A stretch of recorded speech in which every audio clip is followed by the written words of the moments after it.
for approximating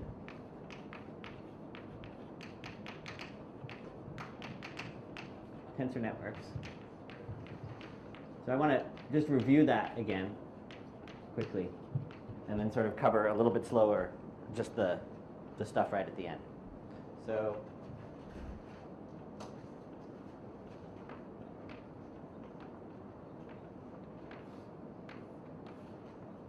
we had our, I'm going to try to draw up the same tensor network we had before. I guess it's not really that necessary.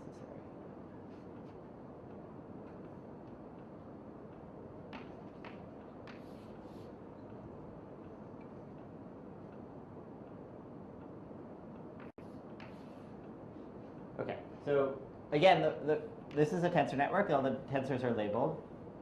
And so it corresponds, since there are no free edges, it corresponds to a number. And we're trying to design a quantum algorithm for computing that number, or approximating that number. And so we had a notion of a bubbling, which was just a choice of ordering of the vertices. As soon as you make that choice, a bubbling sort of occurs. And so the process was first to pick a bubbling.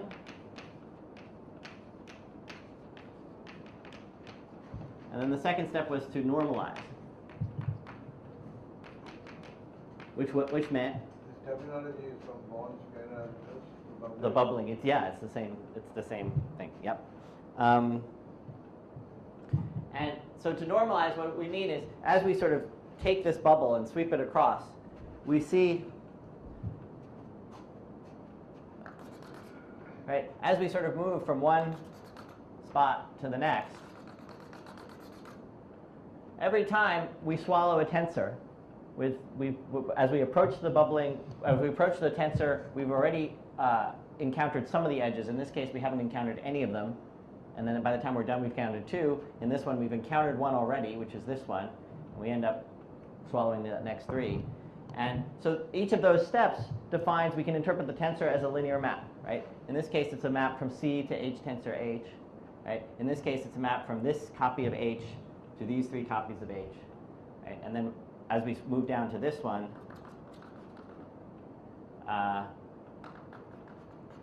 it's a map from this copy of H to these 2 copies of H. So there are these bunch of these linear maps. And so we normalize, which means we take each of those linear maps, we normalize them so that those linear maps are norm 1, and we keep track of those numbers, right? So those numbers we multiply to get, or those numbers we just keep track of for now. And so what we left is we replaced this network by a new network where all these operators, when viewed this way, by normalizing them, have norm less than or equal to 1, or norm 1. Okay. Is that clear? That's the second step. So now we're sort of in the right ballpark, and for implementing this on a quantum computer, because at least we're applying norm 1 linear maps at each stage. But of course, a quantum computer only can apply unitaries rather than norm 1 things. Right? And so to do that, we had to sort of expand the system a little bit more, which was for any operator A, we added an extra 2-dimensional space and embedded this, and sort of embedded this inside the unitary map.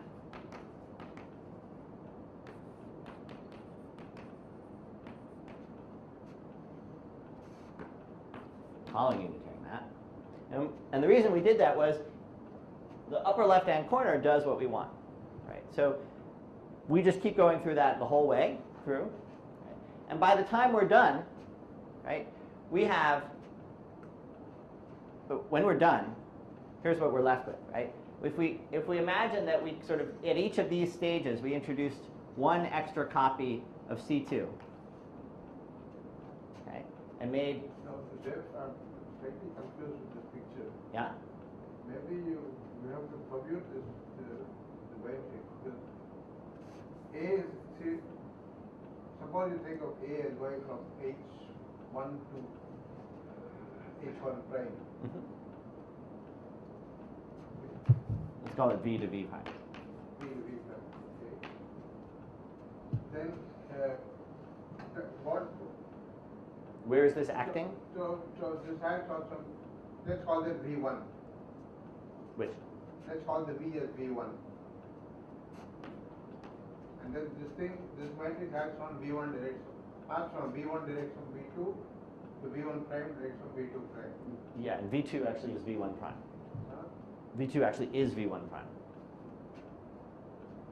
So this acts on V1 prime.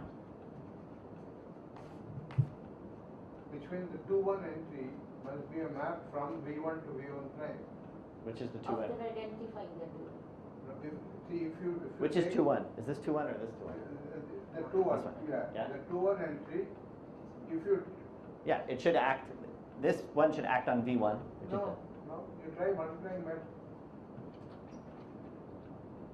No? 2-1. Oh, 2-1.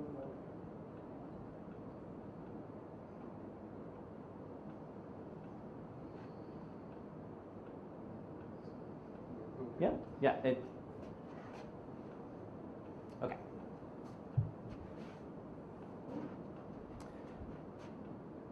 Okay, so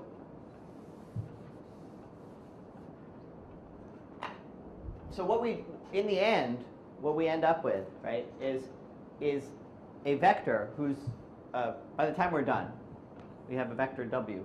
And what does W have as its property? It has the value of the tensor network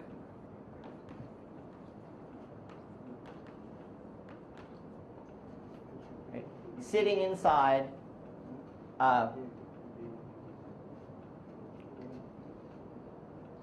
so sitting inside the component corresponding to V1 direct sum or V1 tensor, sorry. That's what I'm saying. Let's do it this way. Is there still confusion? Yes. Okay. If let's say V1 to V2, Mm-hmm. so that we have matrix rotation, okay? In general, if you write a matrix Aij, it will go from Vj to Vi. If you Aij must pass Vj into Vi. If you write a matrix, a block matrix whose Ij entry is Aij, what was this? no, you can't have A at the diagonal spot. A can only be at the 2-1 spot. If A goes No, this isn't, you know, this, if you think of it as a matrix, it doesn't, it looks like, right, it's not, it's looking like something like, these aren't, they're not square, right? When I drew this picture, they're not square. That's why you don't V1 to V2. They're two different spaces altogether. Yeah, but so this block is not a square block. That's all right. Oh, okay. It's not a square block. But what I'm saying is, in general, when you write, if the whole matrix is a map from what space to what space, is it from V1 direction V2 to itself? If you have a map from V1 direction V2 to itself, and you write it as a matrix, Aij, then Aij will map Vj to Vi. So the 1-1 entry cannot go from one to... Right, so maybe it's a map from V1, V2 to V2 direction. Yeah. What you have is A down is not... V1 directs on V1 prime to V1 prime directs on V1. That would be okay, right? All right, but maybe we can fix all these problems by just saying, let's embed both of them into square matrices that are slightly bigger, okay? And do it that way, so that we can assume everything is square. Would that work?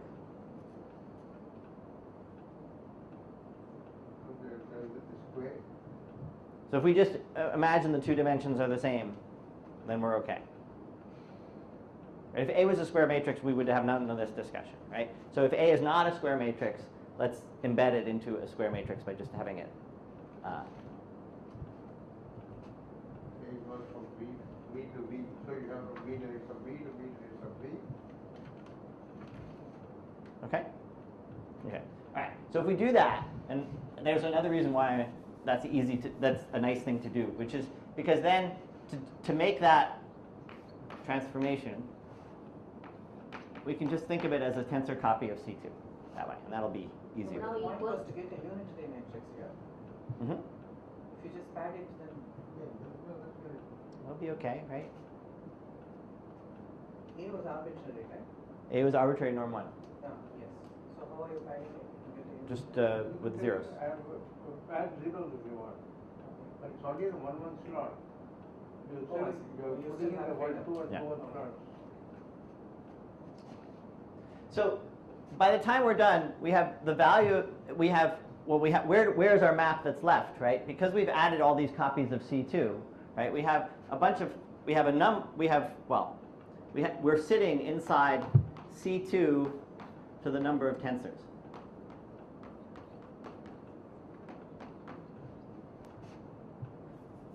So W is in C2 to the number of tensors. But the important thing is that there's one coordinate of C2 that we wanted, right? What coordinate is that? It's the coordinate corresponding to E0 tensor, E0 tensor, E0 tensor, E0. Because in that coordinate, the value of it is exactly the value of the tensor network. So W equals tensor value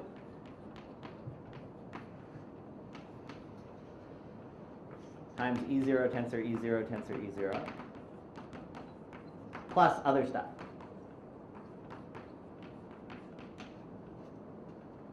Okay.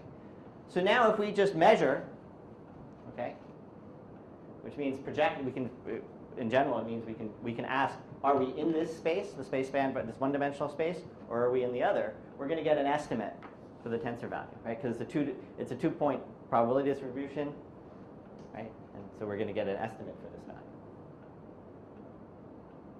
Right? So that's the quantum algorithm. So let's go over it again, right? So you sweep through these things, you normalize, and you sweep through these things, you normalize, you embed these norm 1 things into to make them unitary, and then you measure at the end, and you get an approximation for the tensor value. But remember what the tensor value that we got an approximation for, right? It wasn't the original tensor.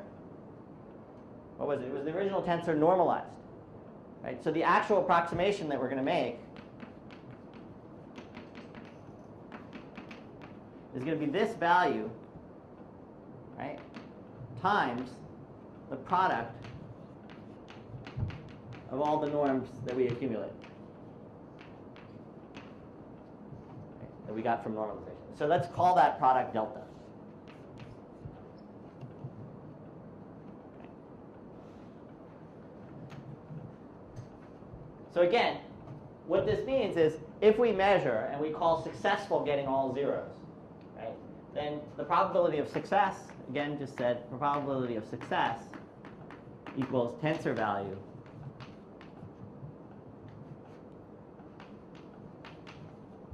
divided by delta.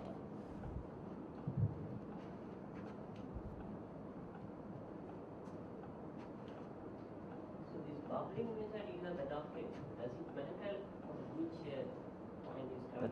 That's a great question. Yes, it matters dramatically. Different. So what's the name of the game now, right? The better delta is, right? The better you're going to do in terms of your approximation, right? Because let me write down the theorem first, and then you'll see why the better delta works. I'm still losing. Okay. How did the delta rise? Okay, so the delta came, remember how we normalized in this case? So we went through and we kept, if this was of norm 2, we divided by 2 and kept track of that 2.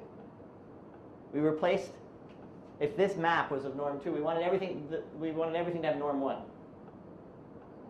Right? So what we did is we replaced the tensor network with a normalized version so that all the maps were of norm 1. And we kept track of the product of those numbers. And so the tensor we're actually evaluating is a fraction of the tensor that we started with. What fraction of it is? It's a delta fraction. And this is information we can keep on the side. Only unitaries can be replaced by gates. Only unitaries can be replaced by gates, and only norm less than or equal to 1 things can be put in this form and made unitary. Okay, so let me hold on to your question for 1 second. Okay. So what have we put together, right? Which is that there is a polynomial time. So I guess I should stress, right, that all these steps, there's only n nodes. So this process is only polynomial in n terms of time. There's a polynomial time algorithm, quantum algorithm,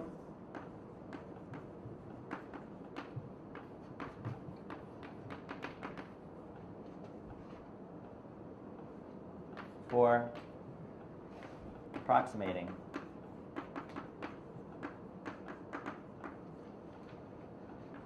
tensor network.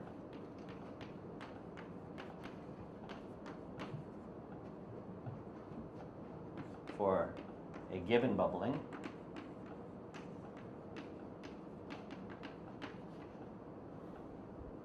that gives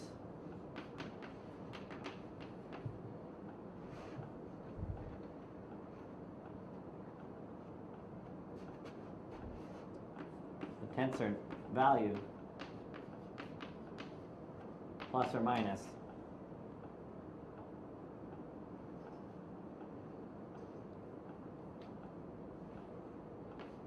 delta over polynomial n.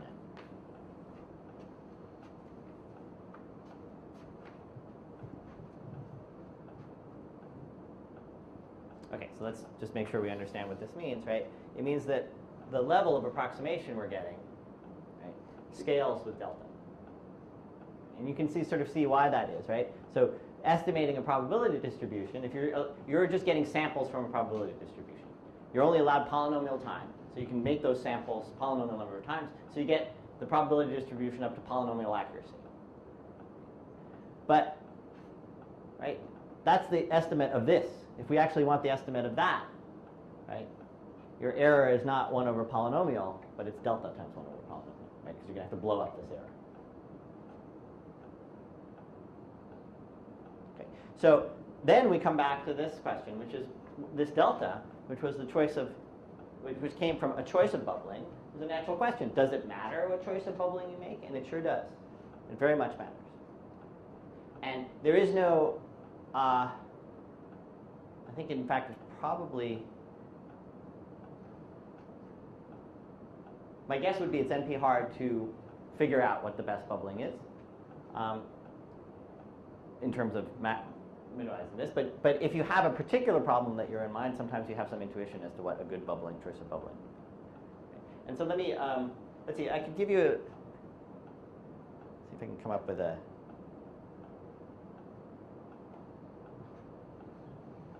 yeah, so let me show you, so let me give you, just to quickly give you a feel for this, let me give you an example. So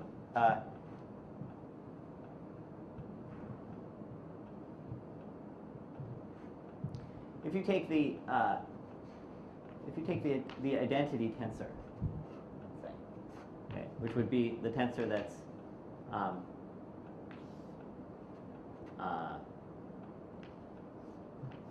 the ij entry is equal to delta ij. So that's clear. So if they're both labeled by the same thing, it's 1. If they're labeled by different things, it's 0. So if I build a network out of that, it looks like maybe this.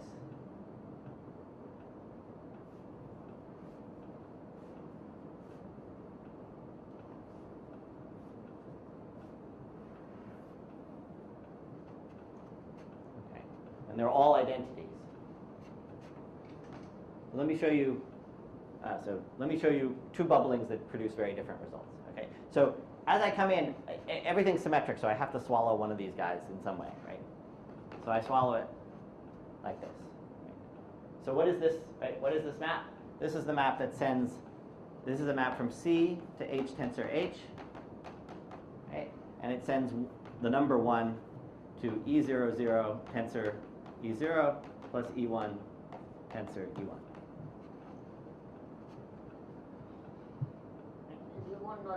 And I want to normalize that, so this has norm square root of 2 as a thing, right? So my delta keeps track of a square root of 2 so far.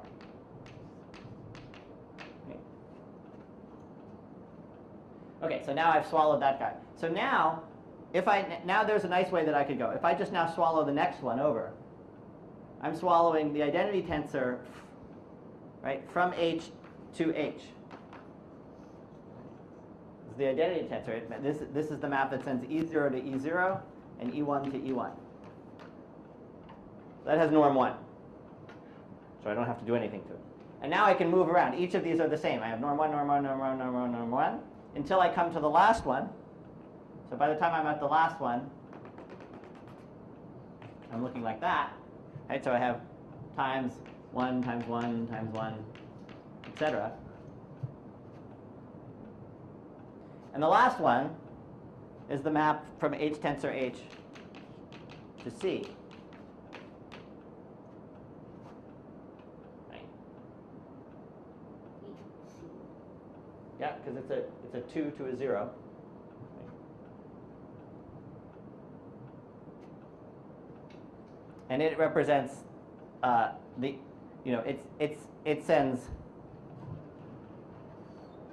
it ends up just it sends.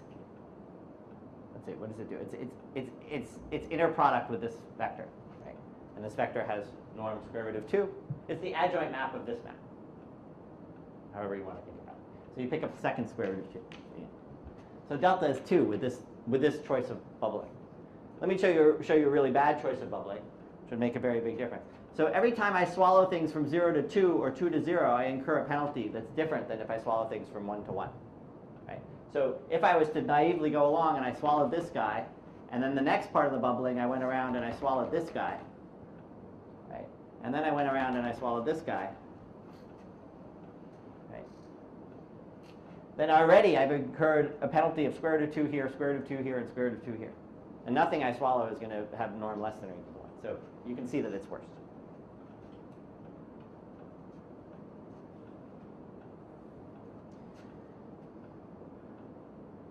Okay. All right. So that was sort of just an aside to see how these things. Just out of curiosity, what is the best you can do with this? This turns out to be the best that you can do. Node 2.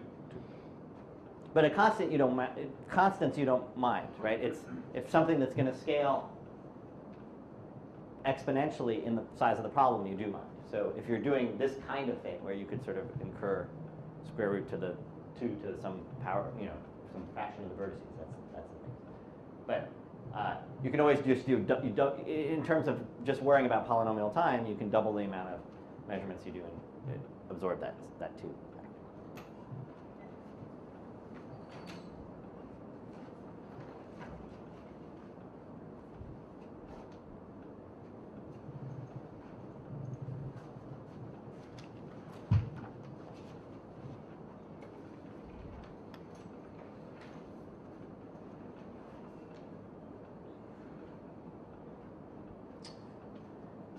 Okay, so on the one hand, we have an algorithm for giving a bubbling order, approximating a tensor network up to this factor. On the other hand, remember right at the beginning, we wrote down for a quantum computation, which was a quantum circuit, right? When we chose if we chose the bubbling order going down this way with the circuit, our delta that we picked up, right, was just all a bunch of 1s. Right, at each stage, because we were swallowing unitaries already. We didn't even have to do anything. Right? So on the one hand, we have an algorithm that approximates a tensor network. On the other hand, any quantum computation can be viewed as a tensor network, and if we swallowed it in this order, we would get the same level of approximation. So this is showing that they're equivalent. Right? So the theorem is, right, this level of approximation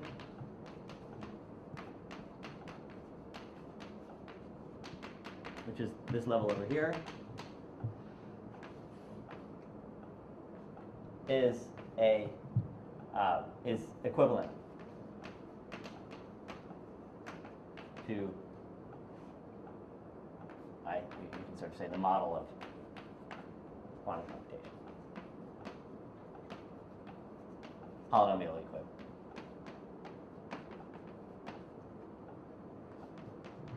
Polynomial time equivalent.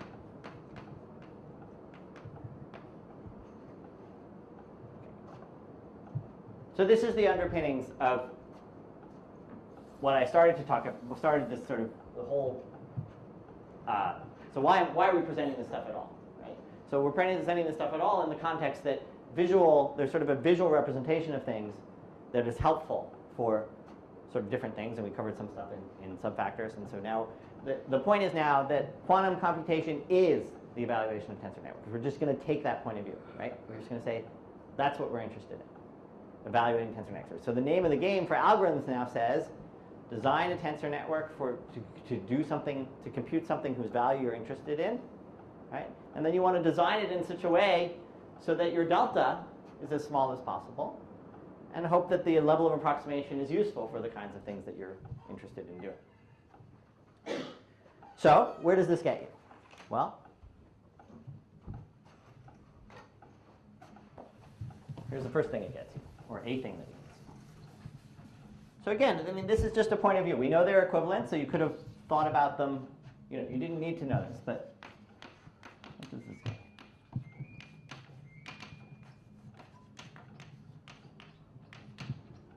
Okay, so what it gets you is that any problem that you can turn into an evaluation of a tensor network, you automatically have a quantum algorithm that has some level of approximation. So what kinds of things can you do that for? Well,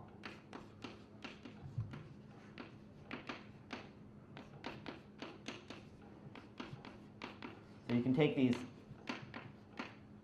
invariants of graphs or braids in this case,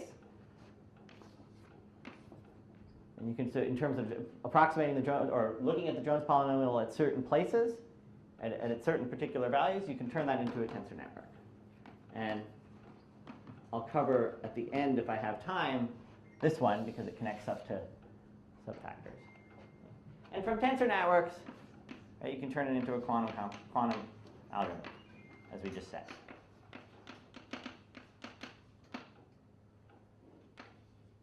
And if you remember, for those of you who were there on the first day, right, we were doing some of these three coloring type things for designing tensor networks for three colorings and things like that. Well, another natural place to look is statistical mechanical models, right? Because there you've got these graphs showing up and you've got these local interactions. So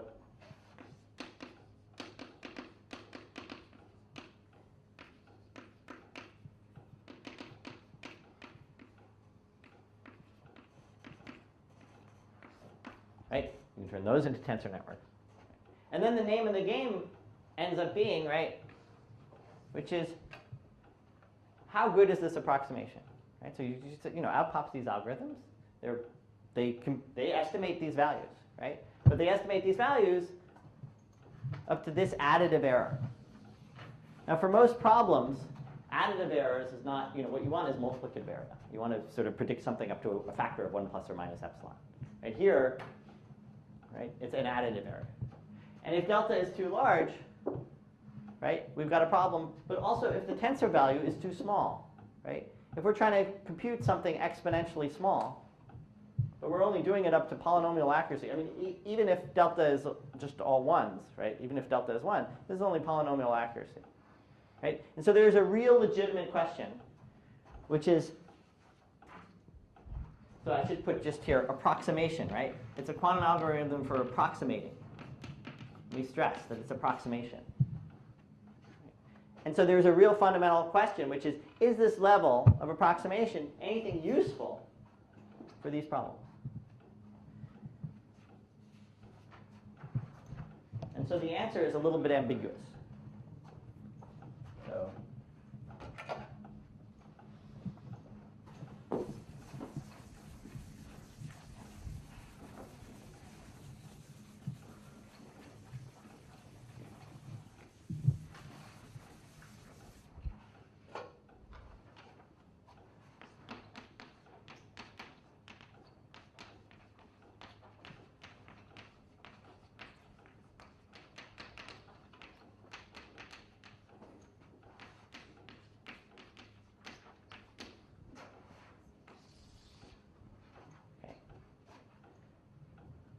So first of all, let's just say, in many cases,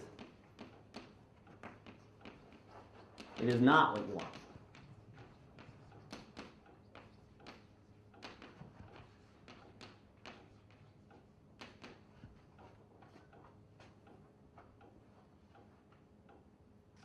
Okay, if you were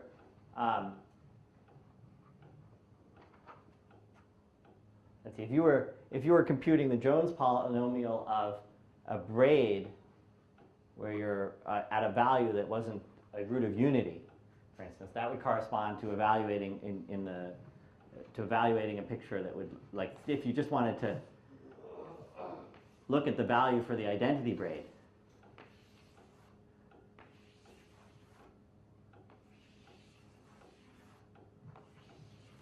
So this is a familiar picture in the temporally lead case, right? If the value of a loop is some number less than 1, then this is an exponentially small number in the. So this is an exponentially small number. We know we'll never get an approximation that good, right? So it's looking a little hopeless, right? If you can't even figure out, if you can't even get a good estimate for the identity braid, why should you, hope for anything decent out of this thing? So on the one hand, that's true. On the other hand, right, you have this equivalence, right? It's not you've got this equivalence in general between evaluating tensor networks and the same as being the power of quantum computation, right? And we understand that there's at least one problem, big significant problem that we know how to do there that we don't know how to do classically. And in particular, if you restrict to these types of problems, but you look at them at the right places for the right values, right, they end up also being complete problems, meaning they capture all of what quantum can do, right? So, but for some classes, it is a complete problem. In other words, for evaluating the Jones polynomial at a root of unity, this is an example, overall braids, that's the same as doing quantum computation. So in particular, there's some class of braids that correspond to factoring numbers, right? Evaluating the Jones polynomial at some class of braids is corresponds to factoring numbers. So it's useful, but it's unclear whether it's useful within the language that people who would be studying Jones polynomials would be interested in, right? So it's not clear that it's useful for for sort of not theoretic kind of questions in that example. And then the third thing is said is that there are certain parameters. The joke is, where do you put the comma, after but or not? What's that? If it is in continuation of 1, then for some classes it is a complex problem. Complete. You say that, but for some classes, leave some classes and it is a complex problem. I see. So, how do you say? Well, it's actually a complete problem, right? For some classes of these problems. What is in relation to the previous sentence and over? Okay, so so the previous sentences says if. Let's look at these things. No, that's okay. I'm only referring to the second sentence. Yeah. And asking you, is it that for some classes it is a complex problem, or is it that leaving some classes Put a comma out after it the is? but. Put a comma after the but. After what? The but. But. Oh, but for some classes. Fine. Because if you put No, comma I after understand. classes, then it is. Yeah. You mean it's excluding only a few classes, right? Yeah. Yeah. Okay. Sorry. Thanks. I did not understand that was the question. But then it And- will be the remaining complement, so it's still okay. What's that? Yeah, but Even if you it put stresses. after I classes, understand. It is I the understand. remaining set, it's still okay, but. But this is what I meant to say. Given that both were okay, but this is still what I meant to say. And for certain parameters, at least to my knowledge, we don't know a comparable classical algorithm. Okay, so for certain statistical models, mechanical models, for some clever choices of bubbling, we seem to be getting better approximations than we know how to get classically. But it's still unclear, but the first thing still applies, which is unclear whether that level of approximation is anything useful.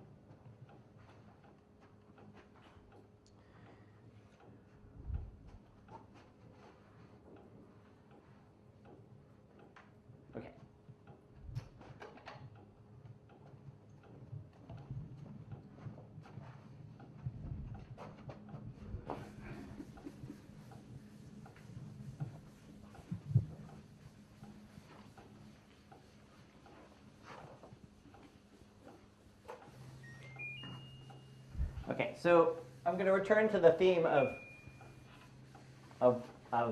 this being a workshop and ask you to think about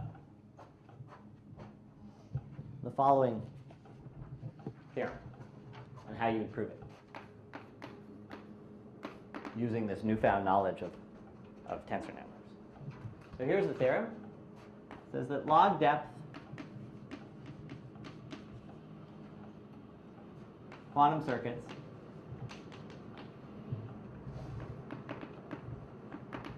I guess I should say local quantum circuits can be simulated classically.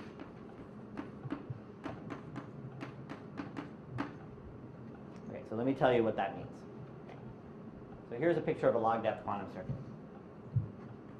Here's what I mean by a log depth quantum circuit. The circuits are just like we were talking about before. You have unitaries. You can just put unitaries on all the even ones and then follow that up by unitaries on the odd ones.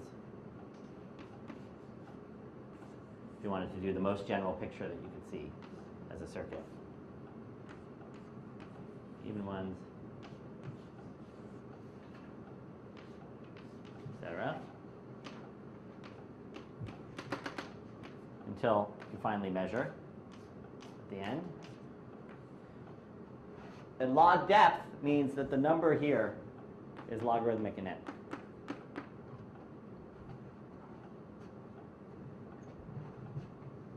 Okay, so this is a class, so we're now thinking back in the language of the original traditional language, right, of quantum circuits, right?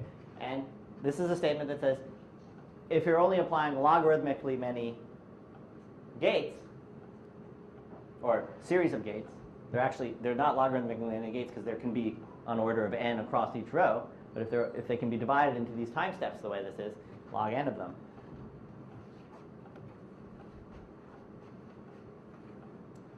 then you will want to be able to simulate this classically.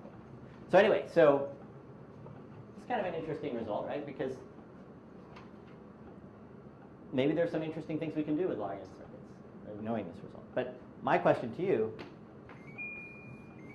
how do you prove this? So I'm going to sit around and wait while you guys think about this, right? But the point is to take the tensor network point of view about this, try to understand why it might be that you can simulate it. So I'll wait a few minutes to think. Are there any questions about the problem? So can we clarify? Okay, so can you read that theorem once again? okay. Low depth. Log depth, local. Local refers to the fact that the unitaries are neighbors. Okay. Quantum circuits. It's long depth or low depth? Log depth. Oh, log depth. Log depth. My handwriting has betrayed me. Can be simulated classically. So what does that mean? You don't need a quantum computer to do it. You can do it on a regular computer in polynomial time. Okay. So you have a regular computer, polynomial time, but I want to do something that a quantum computer So this is could just do. exponential of log is polynomial. That's what we want to use. Yeah.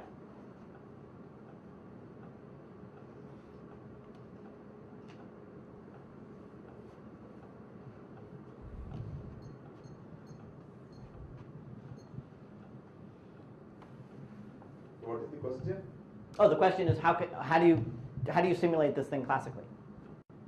This is a theorem that says you can classically simulate it, right? So this is a quantum circuit that lies on an exponentially large space, right? The tensor product space here is h tensor to the n. It's exponentially large space. The restriction we put on the circuit is that it's not too long. It's only log length. And we want a classical algorithm, meaning not using quantum At computing. each level, the algorithm is classical. For one level of computation, it is polynomial, right? Even classically. Here? No. We're on an exponentially large space. You can't do anything classically on an exponential. Even to store this vector at the next stage, it's on an exponential space. You can't store it.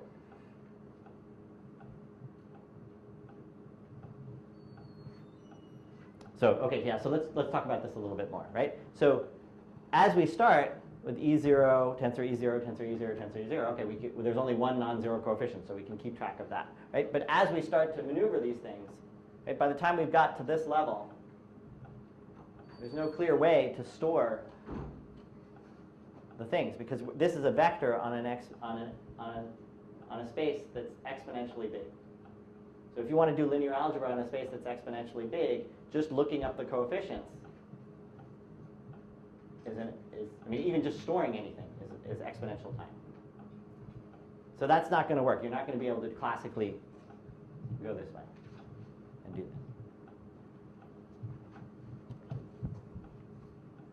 Right, that's the problem with so if we could do that, right, we could simulate all of quantum computation, because it wouldn't matter how long this was. We could just do each step.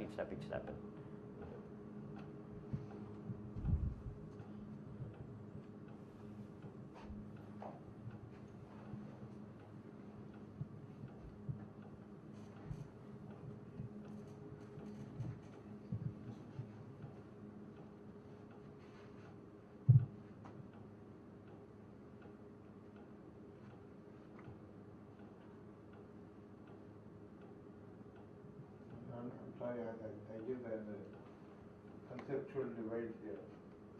Can you give an example of something, some quantum computation, Zeph channel, which admits a classical simulation? So we know what you're talking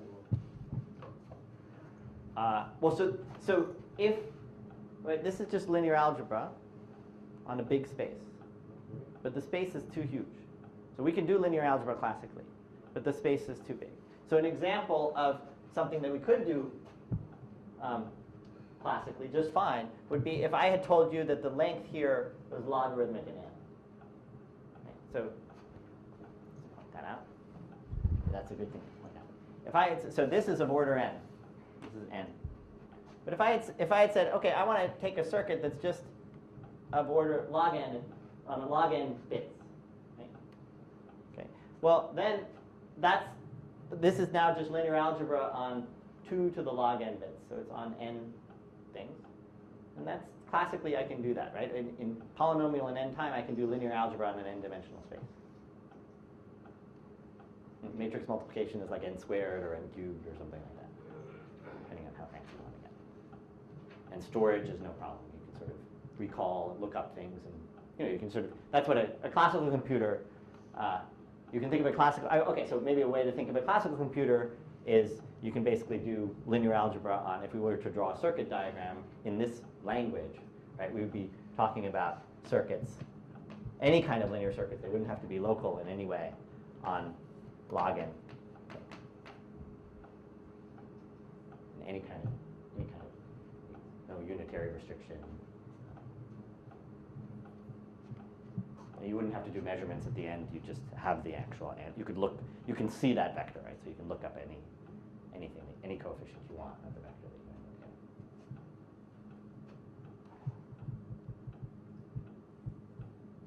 Is that helpful? So it's something like you make this into a tensor network and then read it the other way around rather than log n this way and that way. That's exactly that. Right?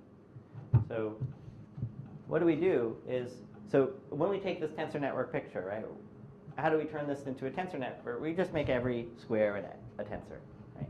That's all that we do. And right, and so now, once we've done that, and we have this idea that bubbling, we can go in different orders, or we can sort of look at this thing, we can pick it upside down, we can turn it around, right? That's very advantageous, because now let's think about swallowing this stuff across. Okay, so think about what we have to do to swallow this thing across. So if I start to do, so first of all, well, I guess the main point, and let me just sort of say what the main point is. If I draw this line, and I think about what the tensor is across on this side, right? How many cuts do I see? How many cuts of the blue line do I see by an edge? Log n, or 2 log n or something. Or maybe just log n. So I see log n cuts, right? So from this point of view, this is the picture that I see. I see something with log n things coming out. Okay. That's a vector. We can think of that as a vector in 2 to the log n space, which is an n space. Okay, so we're happy in n space, right? That's something we can do classically. So that's what we do. Now, if we want to sort of continue, I just flip this guy over and go like this, right? And what am I doing? I think, it's a unitary this way, but it's still a linear map. This is a tensor, right?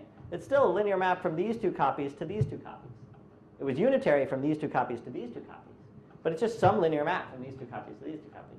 Right? But we're in space where we can do things classically now, right? So any linear map we can apply, right? I tell you the linear map, I tell you the coefficients of it, you just apply it, right? And you apply it here, and now you have a new vector.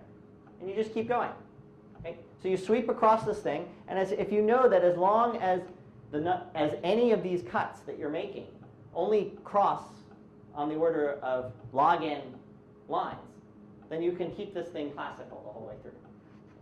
You have the resources to do that. Okay? So that's sort of a very, so here's an example of the kind of thing that the kind of result that you don't see until you start thinking about this stuff geometrically. And there's an interesting,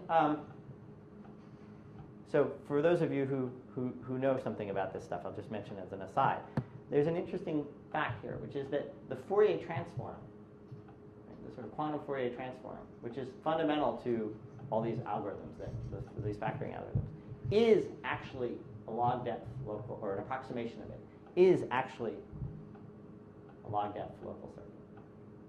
And so you might start to get really excited and think, okay, well, if that's the heart of the algorithm, then we should be able to do it. But unfortunately, that doesn't work, because the stuff that you do after that mixes everything and can't be parsed into a log depth circuit. But the quantum Fourier transform, which is sort of thought to be kind of fundamentally the quantum thing that's going on, that at least part of the circuit, just taking the Fourier transform of a vector, is something. If you then wanted to do something to that vector that was log depth to it, then you could do that classically. Quantum Fourier transform is log depth, is it? Approximation of it, yeah, is local log depth. It's not n log n. Nope. No, if you do it on a classical machine, you have nothing common.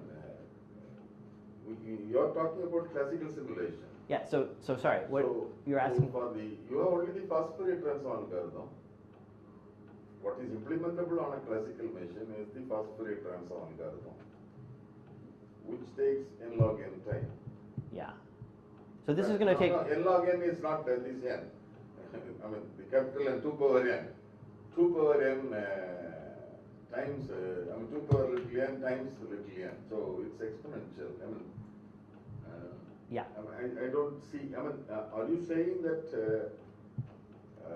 quantum Fourier transform can be simulated on a classical machine in? Well, so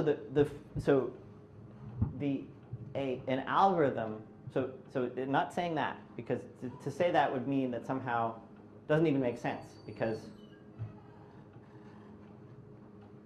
what we need to finish, right? So to finish this story of a log depth circuit is you can't stop the circuit and just ask for the vector by the time you're done, right? You have to do something to that vector and measure, right? And that's the outcome of the circuit. So what I'm saying is that if you wanted to build into an algorithm, if you want to take the quantum Fourier transform and then measure something local about it, right? That okay, you so can you're saying simulate. that the depth is log. Yeah, the depth of the quantum Fourier transform, an approximation of it, is log depth. So if you want an algorithm, if you take a quantum algorithm that first does the quantum Fourier transform, right, then does something else that's log depth, and then you could throw in an inverse Fourier transform if you wanted, or whatever, and the output is a quantum. It's a quantum algorithm, so it's sort of a measurement at the end. That can be simulated classically. But the quantum Fourier transform algorithm, is it not depth n? In n. No, that's the thing. It's not. It's an approximation to it can be written with log n depth. I see. So that's the piece. But that doesn't mean you can sort of get a handle. It doesn't mean that you can actually produce the vector that the quantum Fourier transform produces. It just means that you can do whatever measurement you were going to be doing here. You can approximate that. Okay.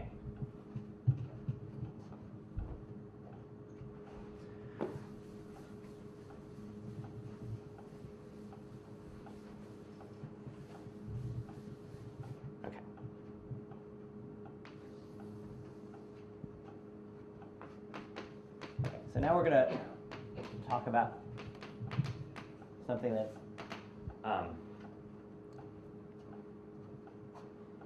so teleportation is so we're going to talk about teleportation in quantum computation, and then we're going to sort of view it from a tensor network point of view. So teleportation is the following phenomenon in quantum computing, which is if I have a quantum state, so let's see how to say it. Okay, so if I'm over here and VJ is over there, and I have a 2-bit quantum state, and I want to send it to VJ, and so I wanted to finish off with VJ having this state, which he doesn't know. There is a way for us. You also don't know these states. I don't yet know the state. So VJ and I can collaborate at the beginning. Okay, we can collaborate at the beginning, but then we go our separate ways. And by collaborating, I mean we can sort of we can start out with some sort of shared state together. So we can start next to each other. We each have a 2-dimensional space that we're talking about, and we can create a vector in that tensor product of those 2 spaces. Right? And then we go off our separate way, and somebody comes along to me, and he gives me a quantum state. And I would like to pass it over to VJ. And I want to pass it over to VJ, and I'm allowed to communicate with him classically. I'm allowed to tell him, I can call him up on the phone and tell him something. Okay?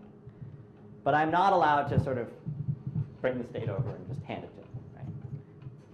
The question is, can I do that? Is it possible? And how?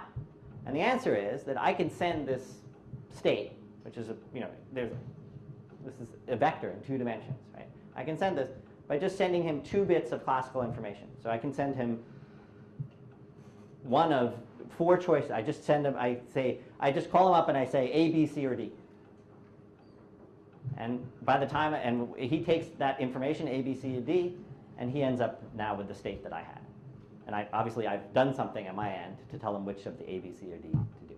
Okay, so does everybody understand that sort of setup? That if I want to be, so it's sort of an important thing within the quantum world, right? If I want to be able to move information around, right? I sort of want to be able to sort of figure out ways of sending quantum information around, and this is a way of doing it where VJ and I don't have to know what quantum information is coming beforehand. We can set up a channel. Right? This sort of turns out to be sort of like a channel, but where actually the communication that eventually ends up happening is only classical. So I'm going to now draw a picture associated to that, right? And so the picture is the following. Here's me, right? And here's VJ. Okay? And we get together, and we can share. We each have a copy of a 2-dimensional space, right? And we can get together and do something beforehand. So what does that correspond to in our setup? Right? That corresponds to that me and VJ can share a 2 tensor. This is our starting 2 tensor. Let's call it L. Right? So what is this? This is a 2 tensor. This is an element in C2 tensor C2. So we're sharing it. Right? But after we share it, suddenly we end up with this wall. Right? Well, this wall ends up being, right? What does this wall end up being? This is when me and VJ go away from each other. And then I'm traveling along with my little copy, right? And VJ's got his little copy. And somebody comes along and says, listen, I've got this really important state that I need you to get to VJ right away, right? And so I say, okay, well, where is it? And they're like, well, I got my copy right here. So here's my copy V. Okay, send it to VJ right away. Okay. So the point is that this line is firm, right? I can't walk this state over to VJ and say, here you go, because we're separated by whatever, and I need to do it really, really quick. So I need to do something, and I do have access to a phone line. Right, so I can call up VJ in here. I can do something in here, and then I can get on a phone. Draw a little phone. Cell phone, because I'm modern. Okay, and I can call VJ, and we can talk. And in fact, we don't have to talk much, it turns out. I can just tell him A, B, C, or D. One of those four things. He picks up the phone, I say one of those things, he says, okay, he hangs up. Okay? And then by the time we're through, in the end, VJ has V. Okay? So this is what teleportation says is possible. Okay? It says, so let's just review to make sure we've got it straight, right? VJ and I first get together, we have some L. We don't know what V is going to be, right? We can get together and form a joint vector together. Then we go separately. I'm encountered by somebody who says, hey, send VJ V. I'm allowed, the only kind of communication I'm allowed with VJ is classical. I can call him up on the phone. Okay, I can't hand him anything. And by the time I'm done, I want VJ to have V. Okay. So that's teleportation. So now my question to you is, and for those of you who know how to do it, I guess you can still think about it, but yeah, you should be able to still think about it. But the question is, how do we do this, right? And from the tensor network point of view, it should really be suggestive of what you want to try to do. You should really get some intuition right away about what we want to try to do. But in your description, at the end of the day, Vijay ends up with that one tensor. Yeah. All right, so I'll give you guys a few minutes to think about that.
I forget, what was your thing for measurement yesterday?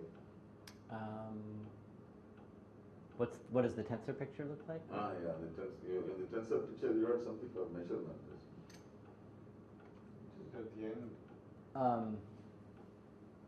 So yeah, I just wrote down the projection onto 0 for measurement, because I wrote down a tensor network whose value was the outcomes, with value was the probability of getting 0.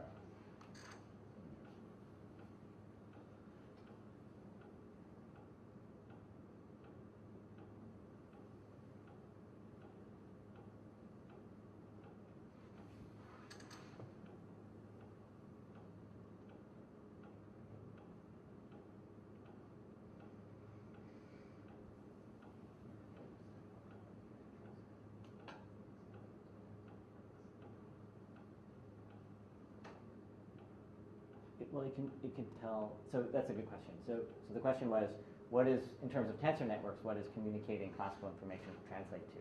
And so what it's going to translate to is, I'm going to be telling VJ to do one of 4 things, basically. On his end, he should do one of 4 things. Right? So if we want to sort of analyze further what this means, it must mean that I do something, and based on what I do, I tell VJ to do one of 4 things. And what are the kinds of things that he can do? He can apply unitaries, right? Or he can measure. Whatever things I can do is I can apply unitaries or I can measure. Until I measure, I don't have any reason to be able to, whatever I could have told him, if I haven't measured anything yet on my side, there's nothing I can tell VJ that I wouldn't have been able to tell him before. I've gained no information. Right? So if we think about it some more, I have to measure. Based on that measurement, I have to tell VJ basically what to do. And then VJ does it. If that helps a little bit.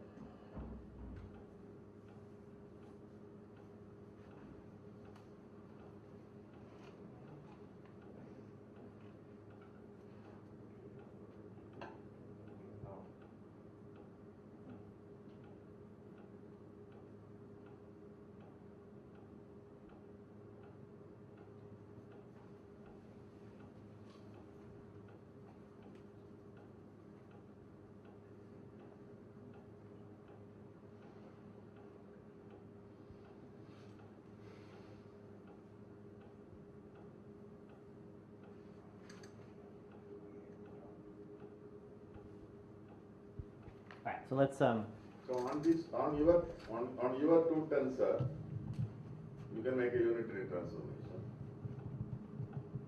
on my 2 tensor, I can make a unitary transformation. That's Unitary true, transformation so that your measurement comes to some standard thing. right? And based on what that outcome Then could you be. can measure, Yeah. which means you So evaluate the tensor, and that whether the value is 0 or 1 or 2 or 3, then that you communicate. Right, so that seems to be what sort of, if we just sort of backfill, what I have to do is I have to apply some unitary, measure, right? I get one of 4 outcomes. I send those outcomes to VJ, which one happened to VJ, right? And based on that, he does something over here.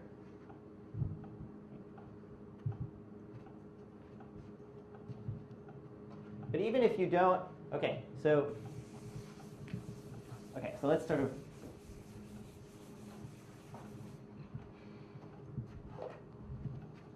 let's just think about this. Let's just look at this one more time. This big thing is what the unknown stuff. We don't know what happens in it. Right? And this is we have a choice of what L to put here that we can do beforehand. Right? And by the time we're through, we want to end up with this picture. Right? So there's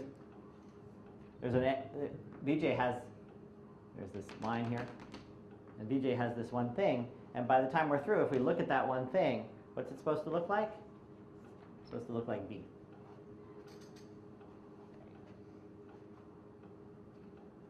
So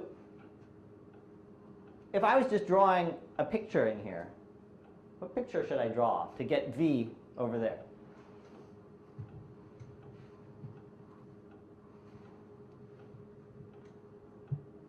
So, I can't just do that, right? Because I can't cross over the thing. What can I do? Just from a picture point of view. Just think of these as strings. Braid both your strands of B and L. So what does braid mean? Like exchange. Like that? Is that what you meant? As in, somehow transfer information from this to Right, so there, if I just did this, we'd still be stuck because we haven't crossed the wall. Like you do a joint unitary so that you move the information from. Okay, yeah, so wouldn't it be nice if I could do that? So what would happen if I could do that? Well, what would I end up over here with? I'd end up with V, this is just a tensor network formalism, we're not cheating in any way, composed with L.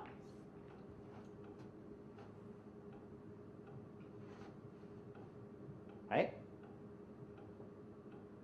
Sorry, if I could do this on this side, right, then this is what VJ would have when I'm done. Okay, so if I could do that, what would I want to choose L to be? The identity, right? Okay, so let's make L the identity. So one way to make L the identity is to make it a 1 tensor, but another way to do it is to just, the identity is just putting nothing there. Turns out it's the same thing.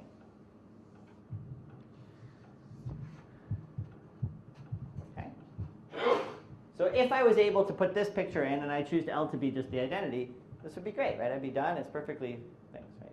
But I can't do this. Right? But I could choose a measurement. So for the planar algebra people, right? What is this? It's a very familiar picture, right? Right? But what quality does it have in it? In one thing, it's a multiple of a projection. Right? So this is, you can just think of this as a scaled multiple of a projection. So if I chose a basis to measure in, if I chose a basis to measure in that where this was the projection, one of the outcomes, if I got this outcome, right? If this was the outcome that I got, this would be the picture that I would end up with. And Vj would have V, without me sending anything. Does that make sense? This is a linear operator, right? If you look at what it is, it's almost a projection, turns out. You can just multiply it together and you get the same thing plus a loop. So if you scale it the right way, it's a projection. Okay, but the trouble is, right, I can't just sort of enforce that the outcome is going to be this. If I could enforce that the outcome was going to be this, that'd be all set. So I need to understand what the other outcomes is. And if I can build, so what's another possible outcome? Well, what if I had a different projection where there was some tensor here, W? Okay. Suppose I was able to get this picture. What would I have to send Vj? So what would Vj be looking at when he's there at the other side? He would be looking at V and then W. Right? So for him to get V, what would he have to do? He would just have to invert the linear map W if it was invertible. Right? So if it was a unitary map, he would just have to apply U star. So if I could communicate through saying A, B, C, or D, if I could communicate one of those was W and W was unitary, he could apply W star. Right? And W star would cancel and he'd have V. Right? So the question then becomes, and so if all my measurements, if all four measurements have this form with different W's here, if I can design something that has this form, right, then I'm all set. Because I would have four different things. I'd just say, hey, look, I'll tell you which one of these comes out. You just apply the inverse of that one there, and we're all set. Okay? So now we're looking for, so what are we looking for? This now just becomes a simple linear algebra question. And what are we looking for? We're looking for tensors of this form that have some properties. One is that they're a projection. We're looking for four of them. Let's call them, let's put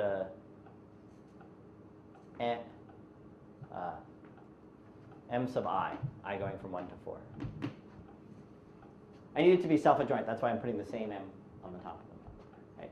So I'm looking for tensors, right, that are projections when thought. We want this to be a projection. But what else do we want? We want this picture to be unitary. Right? Because if this picture is unitary, Vj can reverse it on the other side. And the third thing that we want is that we want the sum of these four pictures. Right? We want the sum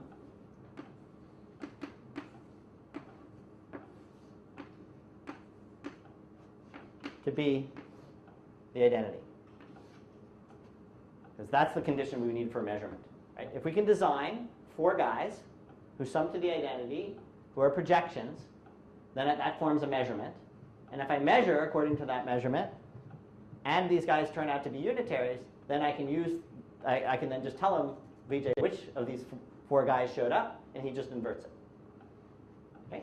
So the question is, can I do this? So I'm thinking, so let's just write down these various conditions, right?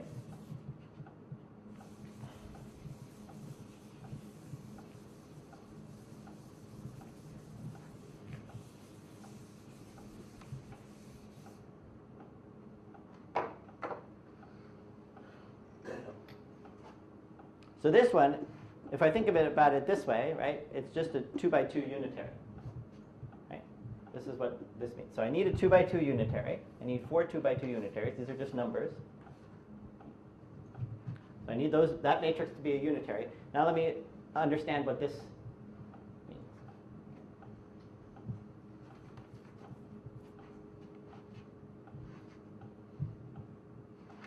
So I need this thing to be a projection. So what does that mean? That means when I multiply it by itself, let me draw it over here. So if I stick two of these guys together,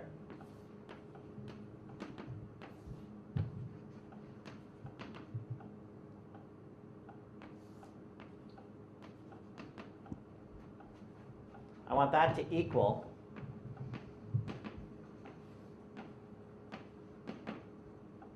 itself, right?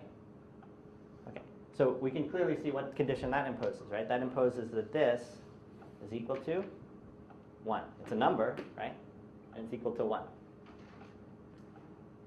What number is this? Right? Well, let's interpret this picture by putting a cut here. This is the inner product of mi with mi. So this just says, I want, as a vector, I want to think of this as norm 1. Right? So that means that the sum of the squares of these entries has to be 1 for each of these. That's this condition. Okay? So if I make the sum of the squares of these entries 1, and I make this unitary, I've satisfied these two conditions. And so then the final condition is, how do I get these things to sum up to 1?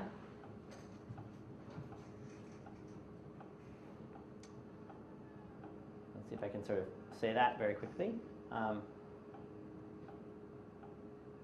Well, one thing I can do is insist that the two projections are orthogonal to each other. Right? So if every pair of projections are orthogonal to each other, then we've got 4 projections on a 4-dimensional space which are orthogonal to each other. There's no choice but them to be summing up to 1. Right? So if I look at the inner product, so I want mi times mj to be 0 for I not equal to j. So let me write down mi times mj. How is the only way that this thing is going to be 0 is if this quantity is going to be 0. And this is the inner product of mi with mj. So what am I looking for? I'm looking for numbers to put in here so that they're all unitary. And you inner product any two of them when you treat them as numbers. When you treat them as a 4 vector, if you take, they should be orthogonal. So let's try to build such a thing. So we had a candidate for one of them, which was the identity, right, on here. The one candidate was this, right, with nothing here. So let's draw what picture, what that's the picture of. So that is the picture of as a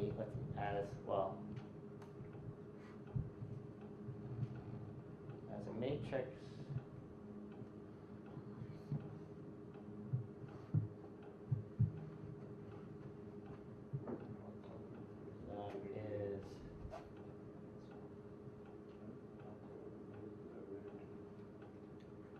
that is sorry for a second. Sorry, something I said that was wrong here. This is, when I think about these guys as maps, they're unitaries on a,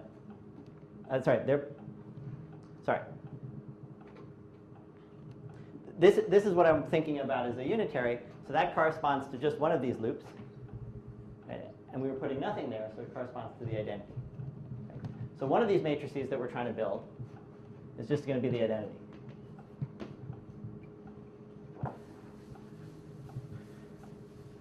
Except we have to normalize it correctly. So it ends up being, 1 over the square root of 2.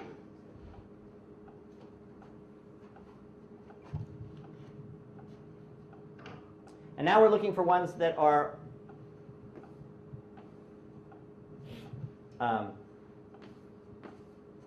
we want orthogonal matrices to these guys. So an obvious candidate would be something like this, right? This has the property that it's a unitary matrix, and then when I take the pointwise inner product, it's orthogonal.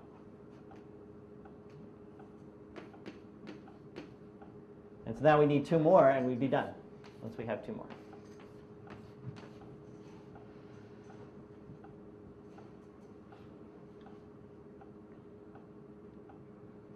So another choice could be to use this structure to keep it as at 0, 0s. Right? And if we want something whose inner product with here is 0, we want to put whatever we put here, we want to put minus it there. And that automatically has good inner product with this, right, because of this one. And so then we can do one last one, which is this. So this is a collection of 4 matrices that have all the properties that we want, if we scale them correctly. And so we can define, so this will do our job for us. This defines the measurements for us. If we turn these into these projections. And so, What is this 1 hour square plot to? let's see. So, What about the unit vectors? So, Now, Yeah, then in unit case it should be 2. If it is unit case, there should be nothing. let's see.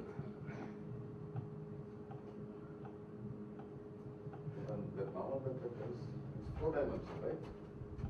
No, these are 4-dimensional matrices or 2-dimensional matrices? Well, this picture was going to be a 2-dimensional matrix, so half of it. Oh, those are also 2-dimensional matrices, is it? These are, because they're Matrices you 2. have written? What's that? Those matrices are 2-dimensional matrices or 4-dimensional? 2. Sorry, these ones Oh, were supposed to sorry, be 2. yeah, I thought they were 4-dimensional. Okay, so versions of these turn out to be important for, let's see, how are we doing on time? Okay, so we're just finishing up. So I'm just going to mention very quickly that if you sort of do a little fiddling with these and make them eyes, you get the Pauli matrices, which is sort of familiar to various people.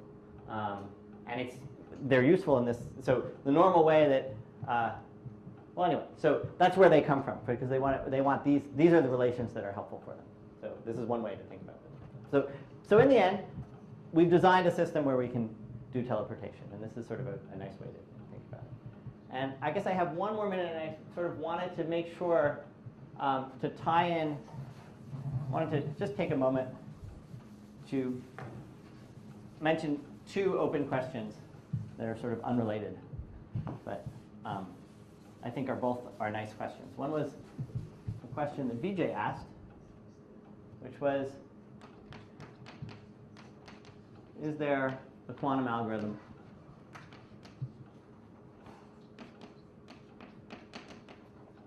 for computing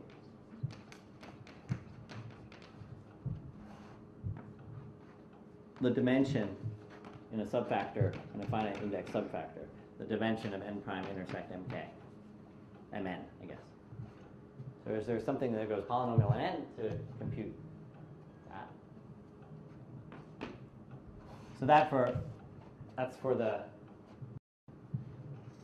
subfactor community. And for anybody is the question, is there a classical algorithm for approximating tensor networks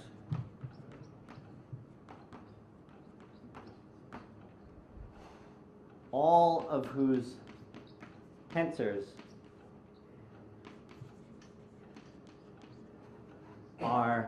have non-negative values, non-negative entries.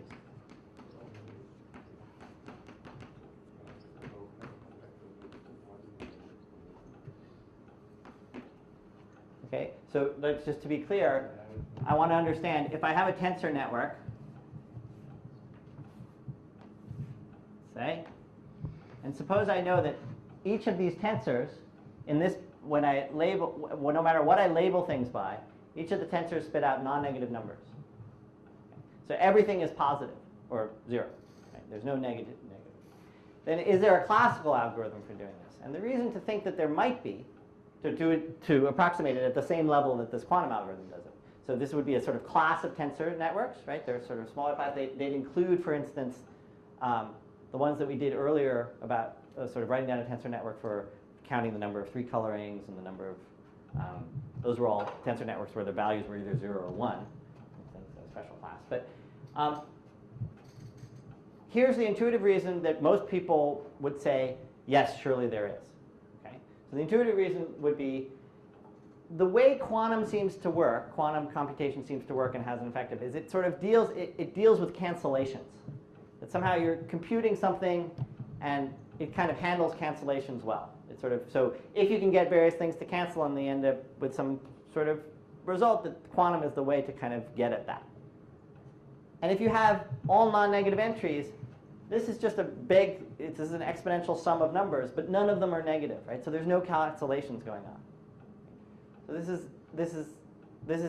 doesn't seem like a kind of problem for which a quantum computer would have any advantages.